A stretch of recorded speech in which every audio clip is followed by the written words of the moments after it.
দর্শক, আজ আপনাদেরকে দেখাবো কিভাবে ট্রেন এক লাইন থেকে আরেক লাইনে চলে যায় সেই বিষয়টি। একটু খেয়াল করলে নিচের দিকে দেখতে পারবেন যে এখানে অনেকগুলো লাইন আছে, কিন্তু একটা লাইন থেকে আঁকা বাঁকা হয়ে বিভিন্ন দিকে বিভিন্ন লাইন চলে গেছে। যদি একটু ওই দিকে দেখানো যায়, একই রকম অবস্থা। দেখুন যে এখানে আঁকা বাঁকা হয়ে অনেক লাইন চলে গেছে। তাহলে এই ট্রেনটি কিভাবে এক লাইন থেকে আরেক লাইনে আসে? তো দেখুন যে এইখানে একটি ট্রেন লাইন, এটা কিন্তু আলাদাভাবে চলে গেছে, এবং ট্রেনটিকে যদি এ লাইনে নিতে হয়, এখানে দেখুন আরেকটা লাইন আছে, এটার সাথে অ্যাটাচড হয়ে যায়, তারপরে কিন্তু সেই ঘটনাটি ঘটে।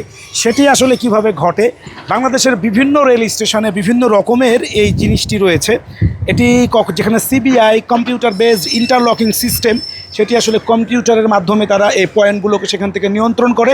কোথাও কোথাও আবার এরকম ম্যানুয়াল হাত দিয়ে করার রেল লাইনে কিন্তু আছে। এটা যখন টান দেওয়া হবে তখন একটা লাইন জোড়া লেগে আর একটা লাইন হয়ে যাবে। সেই প্রক্রিয়াটি একটু আপনাদেরকে দেখাতে চাই। একটু যদি এখানে আসেন, এখান থেকে আমি এইখানে এখন যদি টান দিই, ওই জায়গায় ফাঁকা আছে, এটা দেখবেন যে এইভাবে জোড়া লেগে যাচ্ছে।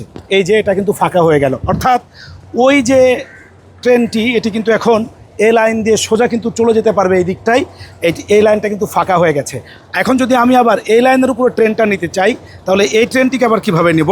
তখন আবার এইভাবে হাত দিয়ে ঘুরিয়ে তখন আবার কিন্তু সেই সুযোগ রয়েছে। এটা যদি দেখাই, দেখুন যে এইভাবে যদি আমি এটাকে চাপ দিই, তাহলে আবার সেটা কিন্তু এভাবে লেগে যাচ্ছে।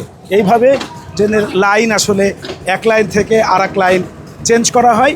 বাংলাদেশে শুধুমাত্র এই পদ্ধতিটা ম্যানুয়াল, এবং বিভিন্ন স্টেশনে বিভিন্ন রকমের এই পদ্ধতি আছে। অন্য কোনো স্টেশন থেকে আরেকটি পদ্ধতি দেখাবো আপনাদের। এ পর্যন্ত ভালো থাকুন, সুস্থ থাকুন।